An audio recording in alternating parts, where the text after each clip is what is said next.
नमो भगवते वासुदेवाय। अथ पञ्चदशोऽध्यायः। मैत्रेय उवाच।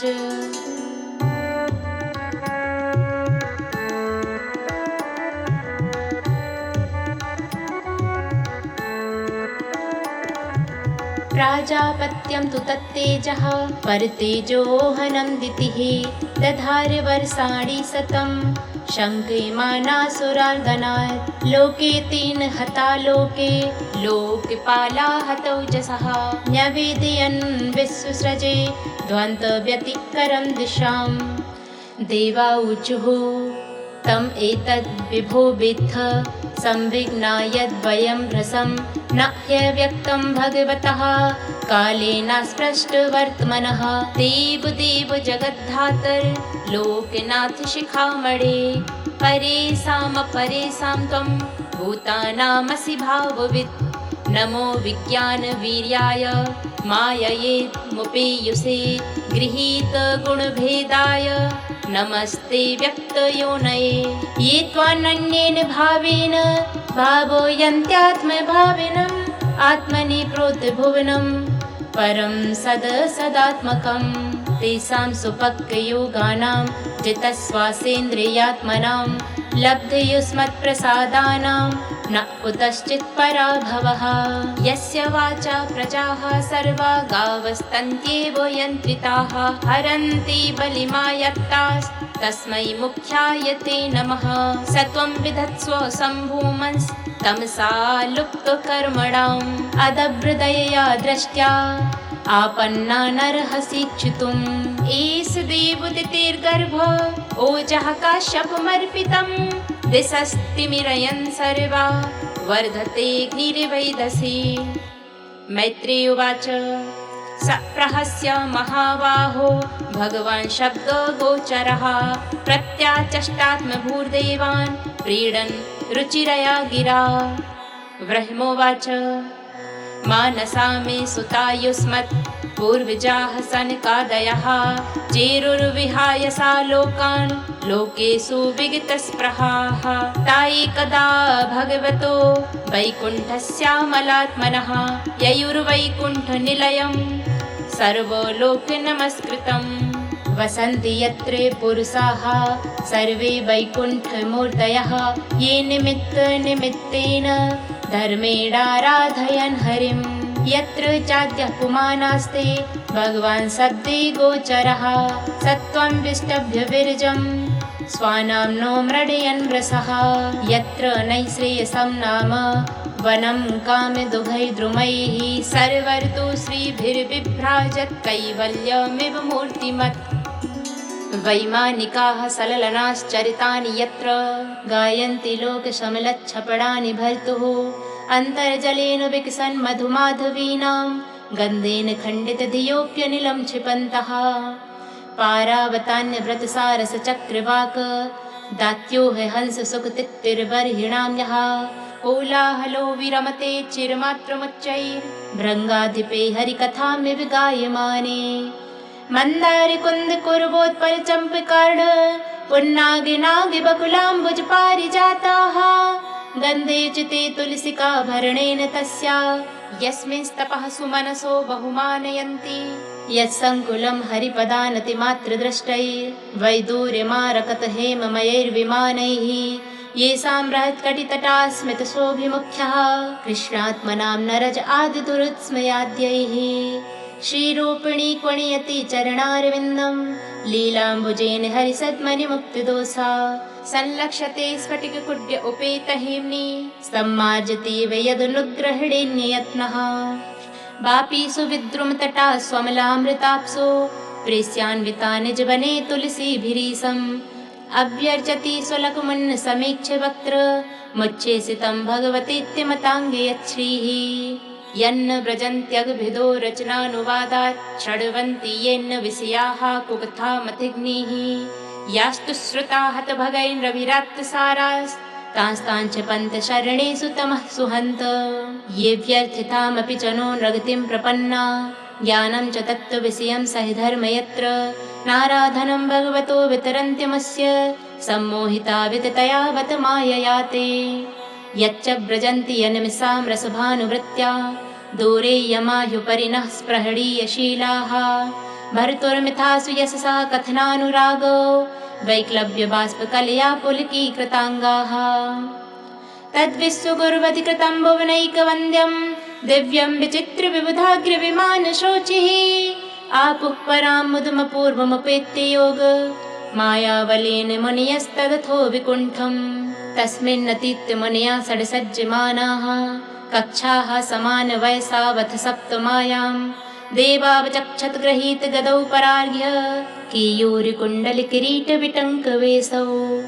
मत्तद्विरेफ वनमालिकया निवीतौ व्यन्यस्तया सितचतुष्टयबाहुमध्ये वक्त्रं भ्रुवाकुटिलया स्फुटनिर्गमाभ्यां रक्ते क्षणेन च मनाग्रभसं दधानौ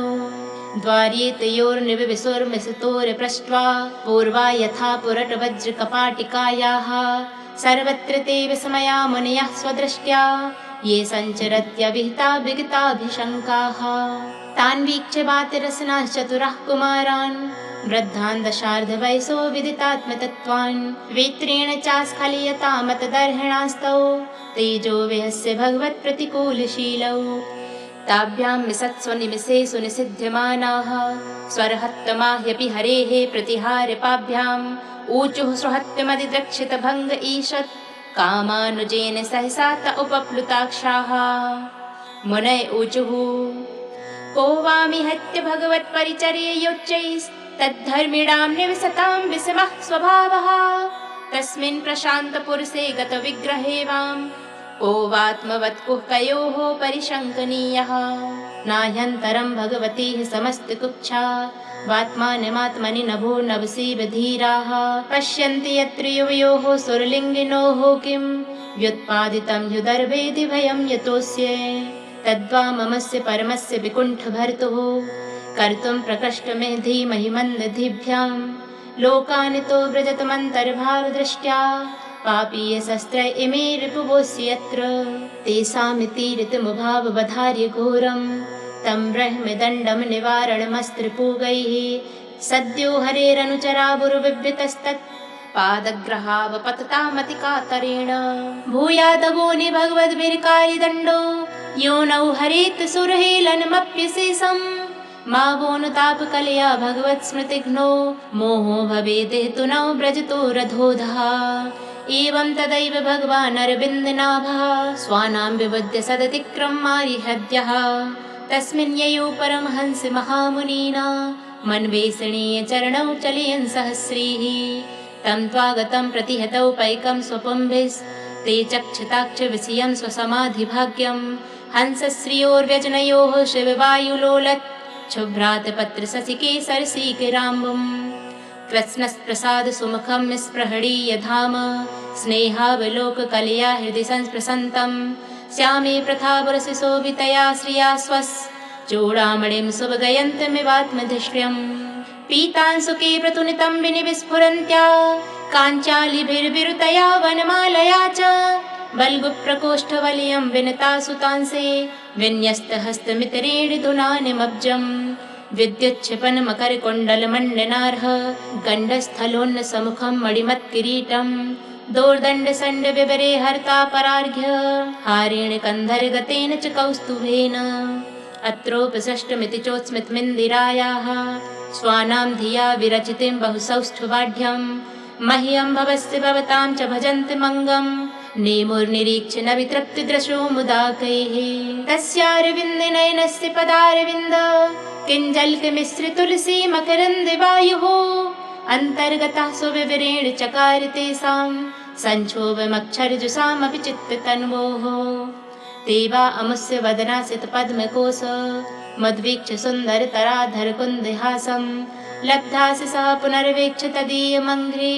द्वन्द्वं नखारुणमणिश्रयणं निदध्युः पुंसां गतिं रगयतां हि योगमार्गैर्ध्यानास्पदं बहुमतं नयनाभिरामं पौष्णं वपुर्दर्शयान् मनन्यसिद्धैरौत्पत्तिकैः समगृणन् युतमष्टभोगैः कुमारा ऊचुः योऽन्तर्हितो हृदि गतोऽपि दुरात्मनां त्वं सोऽद्यैव नो नयनमूलमनन्तराद्धः यर्हेव कर्णविवरेण गुहां गतो नः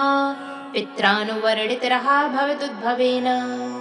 तं त्वां विदाम भगवन् परमात्मतत्त्वं सत्त्वेन सम्प्रतिरतिं रचयन्तमेषां यत्तेनुतापविदतै दृढभक्तियोगै हृद्ग्रन्थयो हृदि विदुर्मनयो विरागाः नात्यन्तिकं विगडयन्त्यपि ते प्रसादं